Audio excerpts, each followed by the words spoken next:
Friends, welcome back to my new blog. कैसे हैं आप लोग? होप सो आप सभी अच्छे होंगे। चलिए फ्रेंड्स, करते हैं अपने एक ब्लॉग की शुरुआत एक नए समय के साथ। ये यहाँ पर आज है लड्डू का एग्ज़ाम था, मैथ का एग्ज़ाम था, तो सिद्ध वहाँ पर इसको सॉल्व करवा रहा था लड्डू के एग्ज़ाम को। 11 बजे नहीं 12 बजे इसकी छुट्टी हो जाती है। कभी कभी 11 बजे हो जाती है, कभी कभी 12 बजे हो जाती है। तो फ्रेंड्स, यहाँ अब ये दोपहर का टाइम है। मैंने आज कपड़े सारे जल्दी जल्दी मशीन लगा के आज सारे ही कपड़े धो दिए थे। और आज हमारी छत के ऊपर से बहुत सारे हेलीकॉप्टर जा रहे थे। सिद्ध ने कहा मम्मी चलिए मैं वीडियो शूट कर लेता हूँ। पता नहीं क्या हुआ होगा, होता है कभी कभी ऐसा भी। तो यहाँ मैंने अब धीरे धीरे सारे कपड़ों को फैला दिया है। और अभी भी बहुत सारे कपड़े थे जो कम से कम मैंने कुछ फोल्डिंग पे डाले हैं, कुछ दीवार पे, कुछ एसी का जो कूलर होता है उस पर डाल दिए हैं फ्रेंड्स। क्योंकि हमारी जो रस्सी है वो टूट गई है। चलिए खैर, रस्सी तो बंद ही जाएगी यहाँ पर। अब मैंने सोचा चलो अलमारी को रीसेट कर देती हूँ। बच्चे अलमारी को छोड़ते नहीं हैं, मुझे हफ्ते भर में रीसेट करनी ही होती है। क्योंकि क्या करते हैं ना बच्चे, खुद से कपड़े लेते हैं, खुद से ही उठाते हैं। फिर एक कपड़ा उठाएंगे बीच में से तो सारे कपड़े ऊपर नीचे के, जैसे अगर ऊपर के कपड़े गिरे तो वो उसी जगह नहीं रखेंगे, वो दूसरे वाले कॉलम में छुपा देंगे। मतलब इस तरह के घुचड़ मुचड़ करके डाल देते हैं। तो यहाँ देखिए, अब मैं कुछ कपड़े ऐसे हैं फ्रेंड्स, इसमें ये जो मेरी आप अटैची देख रहे हो, इसमें कुछ कपड़े ऐसे हैं जो मेरे बहुत ही रेयर काम आते हैं। जैसे जो कोट और ब्लेजर होते हैं, उनके अंदर की जो शर्ट होती है ना, वो बहुत ही सिल्क टाइप की होती है, तो ये लोग पहनते नहीं हैं। कुछ एक दो सिद्ध की थी, एक दो सिद्ध के पापा की थी, एक दो नहीं कम से कम सिद्ध के पापा की तो 4 से 5 शर्टें हैं। लाइट पिंक करके है, ऑफ वाइट है, पूरी वाइट भी है, इस तरह की शर्टें हैं ये, जो ये पहनते ही नहीं हैं। ये तब काम आती है जब किसी की शादी वगैरह कोई फंक्शन होता है। तो यहाँ पर इन कपड़ों को मैंने रख दिया था जो मोटे थे, और मैंने अपना कोट, अपना ब्लेजर वो भी इसी के अंदर डाल दिया था। हालांकि अब मैं प्रॉपर तरीके से नहीं कर रही हूँ, लेकिन थोड़ा थोड़ा फिलहाल मैं मोटा मोटा कर रही हूँ। प्रॉपर तरीके से दिवाली होली के बाद करूँगी अच्छे तरीके से, क्योंकि मुझे और भी कपड़े निकालने हैं ठंडे। तब मैं सारे कपड़े बेड में दोबारा से इनको सेट कर दूँगी। यहाँ पर जो कपड़े मैंने ऊपर से जा रहे नीचे रख दिए थे, चटाई बिछाई हुई थी कि गंदे ना हो, अब मैं धीरे धीरे करके इन कपड़ों को यहाँ पर अलमारी में सेट कर दूँगी। क्योंकि होता क्या है फ्रेंड्स, अगर कपड़े अलमारी में इधर उधर ऐसे ही पड़े होते हैं ना, तो माइंड को भी मतलब डिस्टर्ब रहता है। मेरा तो माइंड, मैं क्या ही बताऊँ आपको। और जितनी सफाई होती है ना, जैसे मैं क्या, मेरा एक है कि अगर मैंने सफाई कर लिया आज तो माइंड बहुत शांत रहेगा। फिर चाहे मुझे कोई कुछ भी कहे, मुझे गुस्सा ही नहीं आता है। तो यहाँ आप देख सकते हैं।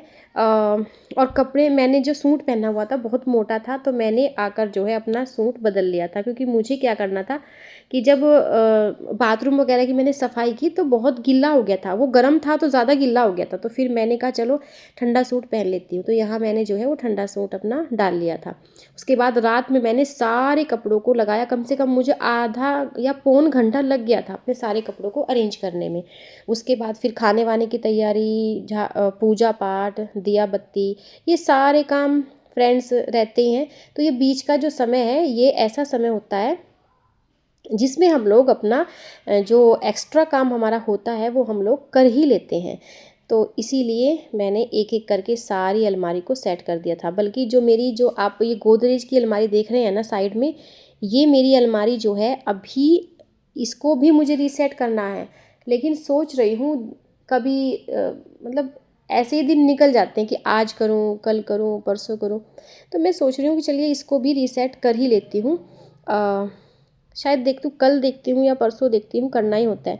और ये जो दुपट्टा है ये भी मैंने तय लगा के रख दिया है। और आज इस दुपट्टे को मैं ढूंढ ही रही थी, क्योंकि अब ये होली आने वाली है ना, तो होली के जो कपड़े हैं उनको भी मुझे निकालना है। मैं वृंदावन गई थी, वहाँ से अपने लिए एक टॉप लेकर आई थी वाइट कलर का। और ये जो चुन्नी आपने देखी है, ये भी मैंने वृंदावन से ही ली थी। तो अब मैं इनको सबको अच्छे तरीके से लगा दूंगी। फिर मैं अपनी किसी दिन इस वाली जो मेरे साइड में अलमारी रखी है, किसी दिन फिर मैं इसको सेट करूंगी। और फिर जो मेरे बेडरूम में एक अलमारी है, कबर्ड बना हुआ है, उसमें सिद्ध के डैडी के कपड़े रखे होते हैं। और नीचे मैंने कुछ बक्से लगाए हुए हैं। और यहाँ पर आप देख सकते हैं कि उसके ऊपर भी बहुत सारा सामान। लेकिन हाँ, उसमें मोस्टली क्या है, सिद्ध के डैडी के कपड़े ही रखती हूँ मैं उसमें मोस्टली। क्योंकि वो थोड़ा सा ज़्यादा कपड़ों के साथ खिलवाड़ करते हैं, वो हमारे कपड़ों में सेट नहीं आता है उनका। अच्छा ये फ्रेंड्स इतना भर गया था ना ऊपर तक कि ये बिल्कुल भी मुझसे बंद नहीं हो रहा था। मैंने बड़ी मुश्किल से खैर उसको बंद कर दिया है। अब इसको मैं रख दूँगी साइड में। इधर ही क्या कि यहाँ पे सिद्ध ना बीच वाला रूम है ये मेरा, यहाँ पर सिद्ध ना पढ़ाई करता है बैठ के। टेबल रखी हुई है साइड में उसके, और उसके साइड में मैंने एक स्टूल रखा हुआ है, उसके ऊपर मैं कपड़े रखती हूँ अपने, जो गर्म कपड़े हैं उनको तय लगा के, क्योंकि मैं काफ़ी दिन से अब ये सोच रही हूँ कि वहाँ पर एक अलमारी सेट करूँ, एक लकड़ी की अलमारी लेकर आऊँ। उस अलमारी में क्या होगा कि बच्चों की बुक्स भी रखी जाएंगी, बुक्स के लिए स्पेशली लेकर आऊँगी, और साथ में ऊपर में कपड़े भी लगा दिया करूँगी, जैसे बेडशीट हो गई, कंबल हो गए, क्योंकि अब रजाई का तो टाइम निकल गया है, बस 10 दिन और है मुश्किल से बाकी। क्योंकि मुझे रजाई में ही नींद आती है गाइस, अब भी पंखा चला लूँगी और रजाई में लेट जाऊँगी। अब सिद्ध के डैडी बोलते भी रहते हैं कि तू करती क्या है, तेरा समझ में ही नहीं आता, तेरे को रजाई भी चाहिए, तेरे को पंखा भी चाहिए, तू कंबल में ही सो जाया कर। लेकिन क्या करूँ डियर, मुझे बिल्कुल भी नींद ही नहीं आती अब कंबल में। कुछ कुछ गर्मी, कुछ कुछ सर्दी, ऐसा रहता है। इसीलिए मैं रजाई तो पक्का लेती हूँ, और कम से कम 10 दिन और मेरा रजाई का रहेगा, और पंखा चला देती हूँ बस। अब ये लोग क्या करते हैं, कंबल में सोते हैं। सिद्ध भी कंबल में ही सो जाता है, सिद्ध के डैडी भी कंबल ले लेते हैं, इतना नहीं है। तो बस मैं सोच रही हूँ कि चलिए वो तो इन फ्यूचर देखते हैं कब लेकर आऊँगी। फ़िलहाल आप देख सकते हैं मैंने अपनी सारी अलमारी को आपसे बातें करते करते अच्छी तरीके से सेट कर दिया है। तो बस फ्रेंड्स ये था मेरा आज का व्लॉग। अगर आपको व्लॉग अच्छा लगे तो प्लीज़ चैनल को सब्सक्राइब कीजिएगा, लाइक कीजिएगा, शेयर कीजिएगा। मिलती हूँ आपको एक और ऐसे ही नए व्लॉग के साथ, तब तक के लिए गुड बाय।